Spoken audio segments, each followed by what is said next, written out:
Hello friends, how are you? Welcome to our YouTube channel Dhyan Commerce, the key of success. Please like, subscribe, share and press bell icon for notifications. Thank you. जय माता the students.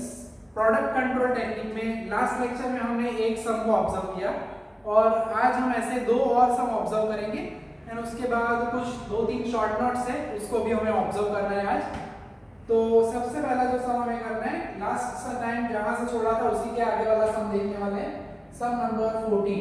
ठीक है, hypergeometric के method के सम में length ज्यादा होती है, मगर प्रैक्टिस करोगे सिस्टम एक बार सेट हो गई फिर कभी भी कोई प्रॉब्लम होता नहीं है। ठीक है, तो 14 नंबर का सम है, हमें दिया गया है plan 118 and 1, find the probability of accepting the lot when p dash is 0.05। तो एज यूजुअल पहले तो हम उसी तरह से करने वाले हैं जैसे आगे हमने सम किया। ठीक है, सबसे पहला काम कंपेयर करना है capital N small N C के साथ। कैपिटल एन 100 है, स्मॉल एन 18 है and C is equal to 1। As we can observe that capital N is 100 which is less than 200, 200 से कम होने की वजह से हमें यूज करना है हमारा हाइपरजोमेट्रिक डिस्ट्रीब्यूशन, जिसके लिए हम सीधा NP डैश ढूंढ लेते हैं। So this is 5 n minus NP dash 100 minus 5 यानी 95। फॉर्मूला लिखना कभी भी नहीं भूलने का, probability of acceptance. Last time की तरह अगर आप पहले फॉर्मूला लिखना चाहो तो भी वेल एंड गुड, और आप लिखते हो तो भी प्रॉब्लम नहीं है, तो मगर फॉर्मूला लिखना जरूरी है। ज्यादातर बच्चे दूसरे जो होते हैं आपके अलावा, ध्यान कॉमर्स के बच्चों के अलावा, वो सीधा ही स्टार्ट करते हैं, ना कैपिटल एन ना स्मॉल एन, इतने स्टेप होते ही नहीं, सीधी वैल्यू रख के काम करते हैं। और हमें थोड़ा सा परफेक्टली काम करना है। D from 0 to C, capital N P dash C D, N minus N P dash C N minus D, नीचे होगा एन सी एन। ठीक है, और अब वैल्यू रख देंगे 0 टू सी यानी अगेन 1 है, कभी कभी आप 0 देते हैं, 1 से ज्यादा कभी नहीं देंगे। एनपी डैश यानी 5 C D, 95 C small N यानी 18 माइनस डी, एंड नीचे जो है वो होगा 100 सी 18। एक बार 0 रख देंगे, प्रोसेस एक बार फिट हो जाती है दिमाग में, फिर प्रॉब्लम नहीं रहता। दो तीन सम में थोड़ा सा सोचना पड़ेगा, वैल्यू रखनी पड़ेगी 0 से लेके 1 तक, सिग्मा यानी बीच में प्लस, अब 1 रखने वाले हैं। 5c1 95c 18 minus 1 and 100c 18 तो वैसे का वैसे ही रहेगा। एंड अब आगे बढ़ते हैं। 5c0 is 1, 5c0 is 1 and यहाँ पे बचा 95c 18, नीचे तो रेडी है 100c 18। ठीक है, प्लस 5c1 यानी 5, 95c 70 एंड नीचे होगा 100c 80। कैलकुलेशन का तरीका पूरा वही है, पैटर्न वही है, मेथड वही है। ठीक है, सो 1 तो जाने देंगे। अब n फैक्टोरियल यानी ऊपर वाले का फैक्टोरियल, r फैक्टोरियल यानी नीचे वाले का फैक्टोरियल, 95 माइनस 18 करते हैं तो that should be 77 factorial. Use your calculator, check it. 100 factorial, 18 factorial and 100 minus 18 यानी 82 फैक्टोरियल, प्लस भूलना बना है हमारे प्यारे प्यारे 5 को। एक नंबर ये हमेशा रह जाता है जल्दी जल्दी में, तो 5 से यानी 5, ऊपर वाला फैक्टोरियल 95, नीचे वाला यानी 70, 95 माइनस 17 यानी 78 फैक्टोरियल। ठीक है, यहाँ पे 77 तो पड़ोस में एक प्लस माइनस होने की वजह से एक ज्यादा ही आता है अकॉर्डिंग टू द फॉर्मूला, नीचे वाला तो वही है तो उसमें ज्यादा समझाएंगे। पलटी मारेंगे हम, डिनोमिनेटर का डिनोमिनेटर न्यूमरेटर में जाएगा, अंशमा जैसे छेदनो छेद। वैसे आप सीधा 18 को कैंसिल कर सकते हो अगर चाहो तो, मगर हम लिख के बाद में उड़ाएंगे उससे। 18 82 फैक्टोरियल, नीचे 100 factorial, plus 5 into 95 17 78 factorial. Font size थोड़ी एडजस्ट करते हुए, और इनटू में आएगा 18 factorial and 82 factorial divided bye 100। ठीक है, तो रहना चाहिए कोई हिस्सा डबल ना लिख लो, बस उतना ध्यान रखना है। और पहले हिस्से में तो ये उड़ता हुआ 18 फैक्टोरियल जा रहा है, ये दोनों वैसे के वैसे रहेंगे। ठीक है, 95 77 फैक्टोरियल, 82 से 77 तक जाना है, 82 81 80 79 जल्दी जल्दी में सावधानी घटी, दुर्घटना घटी, ऐसा ना हो।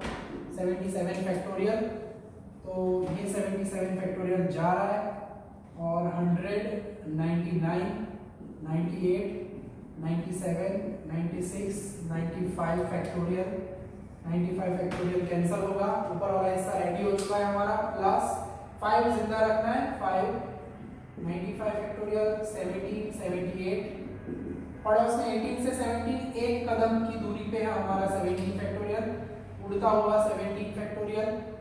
देन आगे बढ़ना है, 82 से 78 तक जाना है, जल्दी जल्दी में खा मत जाना, 79, 78 फैक्टोरियल, ठीक है, उड़ता हुआ 78 फैक्टोरियल। एंड नीचे तो हमें पता ही है 100 से लेके 95 तक जाना है, 99, 98, 97, 96, 95 फैक्टोरियल, फाइनली उड़ता हुआ 95 फैक्टोरियल, ठीक है। सभी फैक्टोरियल वाले पार्ट्स जो है वो कैंसिल हो चुके हैं और अब हमें हमारे कैलकुलेटर जी को बुलाना है, आई मीन आ चुके हैं और वो हमें बताएंगे कि क्या होगा आंसर। 82 into 81, 80, 79, 78 डिवाइडेड बाय 100, जो भी आंसर है, divide by 99 by 98 by 97 by 96। So जो आंसर है यहाँ पे लिखा है ऊपर में 0.36241515 है, 4 डिजिट लिखते हुए। नीचे वाले में 5 और 19 रहना चाहिए, पहले तो मैं कह चुका हूँ लास्ट सब में। 5 into 18, 82, 81, 80, 79 divide by 100, divide by 99, divide by 98, divided by 97, divided by 96। तो 41817 है, तो 4182 लिख सकते हैं हम। एंड अल्टीमेटली अगर कहें तो प्रोबेबिलिटी ऑफ एक्सेप्टेंस जो है वो मिलेगा, इसको हम प्लस करते हैं तो 0.3624 प्लस 0.4182, सो दिस इज 0.7806, ठीक है। तो ये हुआ हमारा आज का पहला एग्जाम्पल, जो कि लास्ट टाइम के जैसा ही है, कोई कष्टदायक काम यहाँ पे है नहीं, मगर एक छोटा सा समान हम देखने वाले हैं आज के लेक्चर में। फिर हमें एक दो शॉर्ट नोट्स को ऑब्जर्व करना है, ठीक है, धीरे धीरे हम आगे बढ़ रहे हैं ताकि समझते हुए जाए, कोई प्रॉब्लम ना हो। इलस्ट्रेशन है वो आज मैं आपको होमवर्क में दूंगा, जो अंदर गिने हुए रेडीमेड हैं वैसे। फिर नेक्स्ट लेक्चर में कुछ और एग्जाम्पल्स की तरफ नजर करेंगे हम, ठीक है। तो बहुत ही इंपॉर्टेंट चैप्टर है, पूरा यूनिट इसी से रिलेटेड है। अब जो हम देखने वाले हैं वो है सम नंबर 38 का सी। यूनिवर्सिटी में पूछा जा चुका है ऐसा सम, मगर छुटकू सा सम है। क्यों हम उसे कह रहे हैं छुटकू सा सम? तो उसके लिए आपको आना पड़ेगा पेज नंबर 172 के ऊपर, यस, ऊपर वाले हिस्से में 38 का सी। सो डेटा दिया गया है और के नीचे नहीं, ऊपर वाले पार्ट में, for a single sampling plant 50, 10, 0। अनूठा एग्जांपल है क्योंकि इसमें C 0 है, ठीक है, D फ्रॉम 0 to 0, तो 0 की वजह से स्पेशल है सम, छोटा सा प्यारा सा सम है। और प्रोपोर्शन ऑफ डिफेक्टिव आइटम दिया गया है 0.04, P डैश की वैल्यू 0.04 है। आगे सबसे पहला काम कंपेयर करो, capital N small n C से कंपेयर करेंगे। So capital N is 50, 50 less than 200 है। अगेन हाइपर ज्योमेट्रिक यूज करेंगे, एंड C की वैल्यू दी गई है 0, ठीक है। तो कर लेते हैं वही काम, np डैश 50 के साथ मल्टीप्लाई करना है 0.04 product 2 n minus np dash 50 minus 2 यानी 48 कह सकते हैं। एंड अब फॉर्मूला रखते हैं हमारी प्रोबेबिलिटी ऑफ एक्सेप्टेंस। तो बहुत ही प्यारा सा चैप्टर है, 2 हिस्सों में बटा हुआ चैप्टर है। जैसा पहला हम पूरा हाइपर ज्योमेट्रिक में पढ़ेंगे, सेम टू सेम वही आएगा क्वेश्चन के लिए भी, यानी जो स्टेप्स में हम यहाँ पे पढ़ रहे हैं हाइपर ज्योमेट्रिक के लिए, वही पूरा क्वेश्चन के लिए भी आएगा। तो PA की वैल्यू है sigma D from 0 to C, formula लिखना जरूरी है, np dash C D n minus np dash C n minus D upon NCn। सो अब यहाँ पे कहानी में ट्विस्ट, C 0 है, खास ध्यान रखना है, as C is equal to 0 we put D is equal to 0। क्यों? डी फ्रॉम 0 to 0, 0 की 0 वो तो है नहीं, राइट। 0 to 0 का मीनिंग सीधा डी की वैल्यू क्या आ जाएगी 0, यानी हमारा जो सम है वो थोड़ा छोटा हो जाएगा। एनपी डैश की वैल्यू है 2c सीधा 0 क्योंकि 1 है ही नहीं। 48c स्मॉल n यानी 10 माइनस 0 सीधा 0 आ जाता है। और नीचे क्या होगा, तो नीचे है 50c10, ठीक है। वैसे इस स्टेप में हम बॉक्स नहीं बनाते क्योंकि कैलकुलेशन के लिए थोड़ा अभी और काम बाकी है हमारा। सो 0 से 2 यूपी ले लो, डी की जगह पे 0, रीजन c 0 है तो 0 to 0 यानी क्या करना है, पुट जैसे भी 0 आए जब भी सम में तो हम सीधा लिख देंगे we put d is equal to 0, ठीक है। तो finally pa this is 1 into 48c10, नीचे होगा 50c10। So using the formula 48 factorial divided by 10, 48 minus 10 यानी 38 फैक्टोरियल, नीचे उसी तरह से 50 फैक्टोरियल, 10 फैक्टोरियल, 50 माइनस 10 यानी 40 फैक्टोरियल। आपको याद ना हो तो फिर से याद कराता हूँ, n factorial upon r factorial n minus r factorial. ये फॉर्मूला हमने यूज किया यहाँ पे दोनों हिस्सों में, और आगे वाले एग्जांपल में भी पलट देंगे इसे, छेदनों से अंश में आ जाए। सो 10 factorial, 40 factorial and 50 factorial. Simply अगर हम कहें तो जो पैटर्न हमारी रहती है, पेंसिल से सर्कल करो, 10 10 सीधा कैंसिल, यानी 48 फैक्टोरियल डिवाइडेड बाय 38 फैक्टोरियल। सो 40 से 38 तक जाना है, 40, 39 एंड 38 फैक्टोरियल। 50 से 48 तक जाना है, 50, 49 and 48 factorial. So ultimately we have our factorials. गायब हो चुके हैं। कैलकुलेटर जी की अगेन जरूरत, कैलकुलेटर जी रेडी।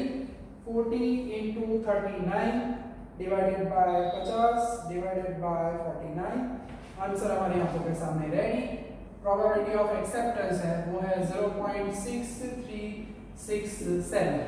4 डिजिट में हम आंसर लिखते हैं तो 0.6367, ठीक है। तो दो सम कर रहे हैं हम आज के लेक्चर में। अभी हम देखने वाले हैं शॉर्ट नोट, ठीक है। और होमवर्क के लिए अगर कहूँ, शॉर्ट नोट के बाद एग्जाम्पल्स कुछ आएंगे, वो हम नेक्स्ट लेक्चर में देखने वाले हैं क्योंकि लेंथ थोड़ी ज्यादा है उस सम की, तो लोड जरा भी मुझे देना नहीं है आप लोगों को। तो आपके लिए जो घर का काम है आज जो करना है आपको, ठीक है। वैसे मैंने बोला था लास्ट लेक्चर में भी कि अगर आप चाहो तो ऑब्जर्व कर सकते हो, सम दिए गए हैं, सम दिए गए हैं तो आप कर सकते हो। तो होमवर्क में इलस्ट्रेशन अगर कहें तो इलस्ट्रेशन नंबर 2 एंड 3 वो आप कर पाओगे, जो हमने आज करवाया वैसा ही काम है। इलस्ट्रेशन नंबर 2 एंड 3, ठीक है। अभी थियरी का छोटा सा हिस्सा हम पावर पॉइंट प्रेजेंटेशन में देखते हैं, तो उसके बाद आपको नेक्स्ट लेक्चर में उसके भी सम जो है प्रोड्यूसर रिस्क, कंज्यूमर्स रिस्क के सम करने का मौका मिलेगा।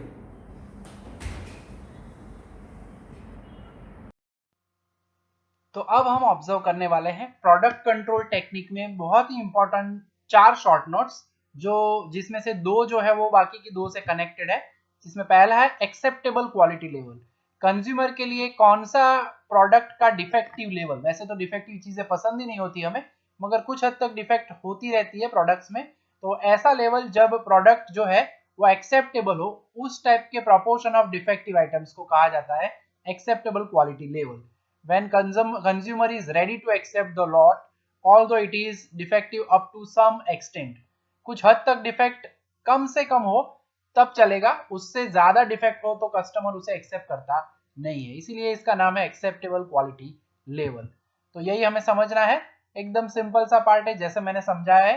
तो शॉर्ट नोट में पूछ सकते हैं, 4 short note back to back हम देखने वाले हैं, और इससे रिलेटेड बाकी के जो एग्जांपल्स है वो नेक्स्ट लेक्चर में देखेंगे। यानी जो कहना चाहते हैं वो यही है, that the level of fraction defective at which a customer is ready to accept the lot, then this level of quality is denoted by P1, and if the proportion defective is P1 or less than it, then the lot may be regarded as of good quality and it should be accepted। यानी जो हमने समझा है उसी तरह से पूरा हिस्सा है। and this level denoting good quality is known as acceptable quality level, जिसे शॉर्ट में कहा जाता है AQL। अब एक छोटा सा एग्जांपल लेके इसे ही समझने का ट्राई करते हैं। For example, in the production of screws, if it is decided to accept the lot if production of defective screws, वैसे तो स्क्रू डिफेक्टिव प्रोड्यूस नहीं करते, मिलते हैं, is 3% और less than, then P1 is equal to 0.03, यानी हम उसे कह सकते हैं that is AQL is 0.03, यानी 3% तक हो तो it is okay, 100 में से 3 स्क्रूज डिफेक्टिव हो सकते हैं, and it is known as acceptable quality level, यानी ये प्रोडक्शन में प्रोपोर्शन ऑफ डिफेक्टिव आइटम में अच्छा लेवल माना जाता है, कंज्यूमर को कोई प्रॉब्लम नहीं होता। अब इससे उल्टा पार्ट देखने वाले हैं जो कि होता है हमारा lot tolerance proportion defective, short में जिसे कहा जाता है LTPD, यानी कंज्यूमर कतई उस लेवल को एक्सेप्ट नहीं करेगा, बुरा लेवल माना जाता है इसे, तो वो भी हम ऑलमोस्ट समझ लेते हैं पूरा हिस्सा। और इससे रिलेटेड फिर दो और छोटी छोटी शॉर्ट नोट्स को भी हमें ऑब्जर्व करना है, बहुत ही इंपॉर्टेंट है ये चारों शॉर्ट नोट्स।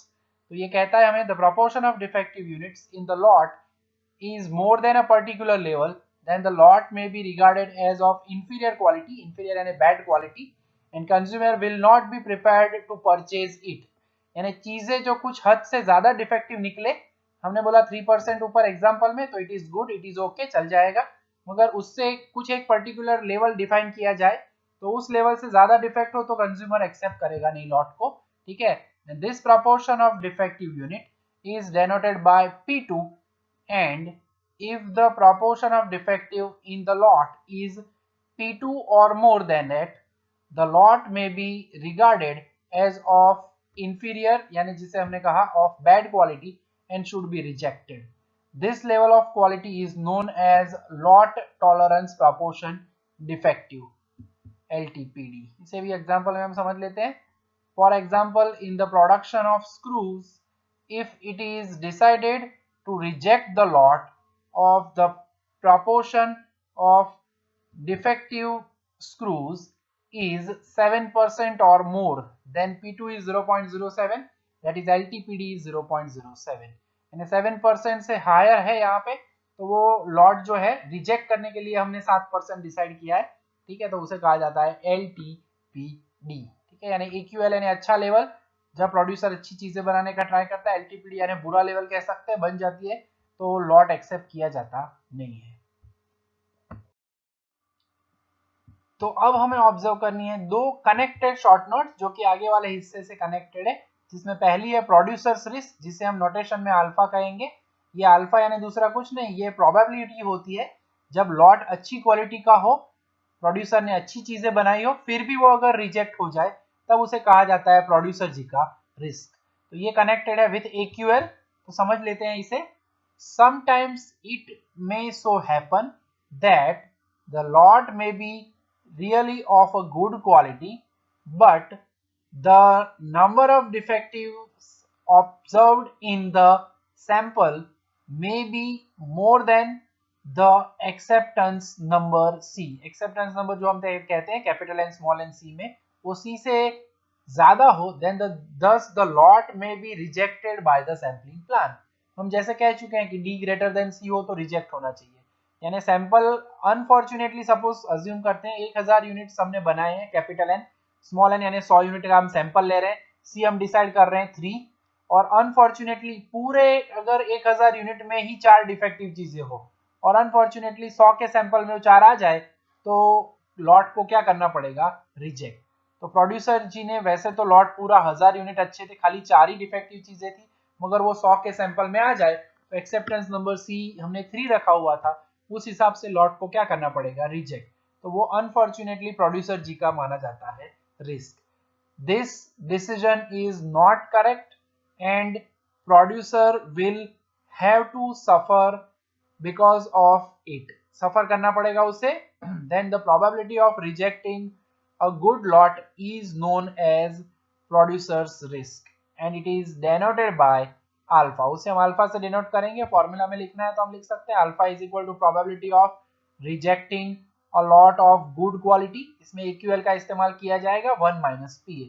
जब हम PA कैलकुलेट करते हैं तब उसमें पी डैश की जगह पे हम वैल्यू रखने वाले हैं जो AQL में परसेंटेज दिए जाए वो, जो कि हम नेक्स्ट लेक्चर में सम करेंगे तब मैं आपको समझाऊंगा। तो यानी प्रोड्यूसर रिस्क यानी क्या, AQL वाला लेवल हो, यानी P dash is equal to AQL लेंगे, अच्छी क्वालिटी हो, फिर भी लॉट क्या हो जाए, रिजेक्ट। यहाँ पे 1 माइनस PA क्यों लिखा है, PA यानी प्रोबेबिलिटी ऑफ एक्सेप्टेंस, अगर आप 1 माइनस करते हो दैट मीन्स वो बन जाता है रिजेक्शन। यानी PA हम ढूंढते हैं, PA by using AQL, then उसे 1 में से माइनस करेंगे तो वो क्या हो जाएगा, probability of rejecting a lot of good quality. तो अब दूसरा पार्ट देख लेते हैं जो कि है कंज्यूमर्स रिस्क, जिसे हम कहते हैं बीटा। उल्टा पार्ट है, लॉट बहुत ही बुरी क्वालिटी का हो फिर भी वो क्या हो जाए, एक्सेप्ट हो जाए, तब उसे कहा जाता है कंज्यूमर जी का रिस्क। तो वही सेम पार्ट है, एक शॉर्ट नोट के ऊपर से दूसरी शॉर्ट नोट हम इजीली तैयार कर सकते हैं। Sometimes it may happen that the submitted lot may be of inferior quality and it may be accepted by the sampling plan, यानी लॉट बहुत ही बुरी क्वालिटी का हो और बाय अनफॉर्चुनेटली सैम्पलिंग प्लान में, जैसे ऊपर हमने कहा था कि 1000 में से खाली 4 डिफेक्टिव है, अब यहाँ पे एग्जांपल बदलना है, सपोज 1000 में से 50 डिफेक्टिव है, मगर 100 के सैंपल में सी हमने 3 डिसाइड किया था और लकीली उसमें डिफेक्टिव चीजें 2 ही मिली 100 के सैंपल में, तब उस वक्त नसीब खराब होता है कंज्यूमर जी का, इसलिए उसे कहा जाता है consumers risk. This is an incorrect decision and the consumer will have to suffer because of it. The probability of accepting a lot of bad quality is known as consumer's risk and it is denoted by beta। तो उसे formula में represent करते हैं, तो probability of accepting a lot of bad quality यानी हम LTPD समझ सकते हैं इज इक्वल टू PA, यानी इसमें सीधा LTPD का को हम P डैश कंसीडर करके फॉर्मूला में यूज करेंगे और जो एक्सेप्टेंस हो जाता है, खराब क्वालिटी वाली चीजें एक्सेप्ट हो जाए तो कंज्यूमर्स रिस्क, अच्छी क्वालिटी वाली चीजें रिजेक्ट हो जाए तो उसे कहा जाता है प्रोड्यूसर जी का रिस्क। तो ये 4 शॉर्ट नोट्स हमने देखी है यहाँ पे थियरी के लिए, बहुत इंपॉर्टेंट है। अल्फा एंड बीटा वाले एग्जांपल्स जो है हम नेक्स्ट लेक्चर में साथ में लेंगे क्योंकि इसमें लेंथ थोड़ी ज्यादा होती है, तो नेक्स्ट लेक्चर में हम पूरा प्यार से पढ़ेंगे, 2 सम करने वाले हैं बहुत ही बड़े, जो कि हाइपर ज्योमेट्रिक की वजह से लेंथ थोड़ी बढ़ती है। तो आज के लेक्चर में हम यहाँ तक का काम रखने वाले हैं। थोड़ा सा ये थियरी को ध्यान से याद रखना क्योंकि 4 शॉर्ट नोट्स है जिसमें से 2 तो ज्यादातर एग्जाम में दिखती है, ठीक है। आज के लेक्चर में हम यहाँ पे रखने वाले हैं। जय माता जी, थैंक यू।